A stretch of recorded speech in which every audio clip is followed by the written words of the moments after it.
the first book that I ever found that gave me any indication of what it was like to be LGBT was The Lord is My Shepherd and He Knows I'm Gay, written by the gentleman who started the Metropolitan Community Church. Now, I had been brought up Missouri Synod Lutheran, so the fear and the guilt was inbred. But I knew in my heart that something was wrong with their approach.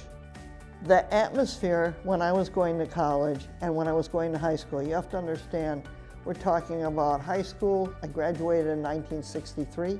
College, I graduated in 1967. Extremely homophobic. And stereotypes like, we're going to recruit kids if we're in education. If you were male, you were going to, of course, molest all of your male students. If you were female and you were in physical education, how dare you be in the locker room? So there were quite a few stereotypes that were going on in the time. The dynamics were you were either butch or femme. You didn't have a choice.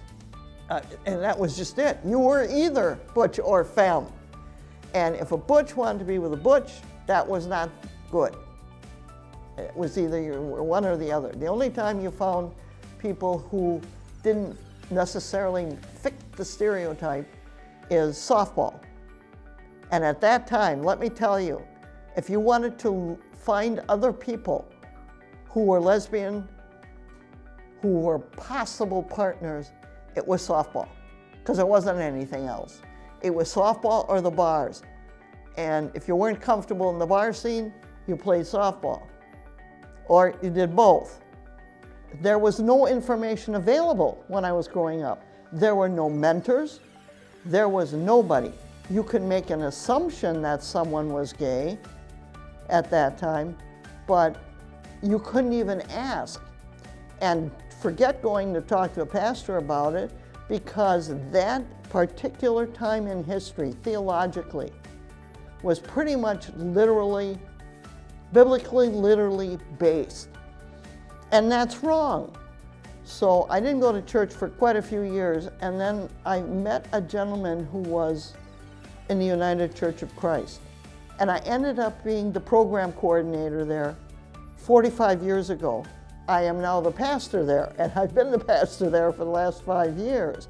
I joined what's now called the Open and Affirming Committee of the United Church of Christ. And our whole purpose was to get information out to the churches and explain to them why they should be open and affirming to LGBTQ individuals.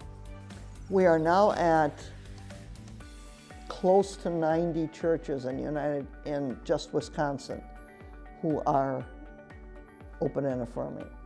And I'm one of those people, when one door closes, I always look for the next door that's opening.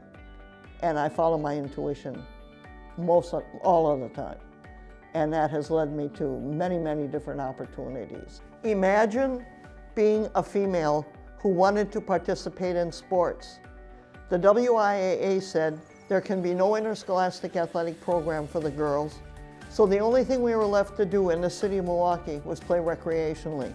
And we had a very strong recreational program, but that was it. The Women's Rights Committee suggested that there be a co-commissioner position, and that was the job I applied for and got. So as the co-commissioner of athletics, I was responsible for starting the girls' interscholastic athletic program. Now you have to understand, sports were totally male-oriented at that time. Male athletic directors, male coaches, everything. So the first thing I had to face was, you're taking money away from our program, which was not true, because by federal law, the school district had to fund the program. Then it was, you're taking away our practice space. So we had to come up with a system where we could share different locker rooms, where we could share practice times. And now you know what the girls' interscholastic athletic program is like with the NCAA, with the women's pro basketball, which was another thing. The first women's pro basketball was not the NBA. It was the WBL, which was the Women's Pro Basketball League. And the first pro basketball game was played in Milwaukee. If I had to say anything to students today, I would say,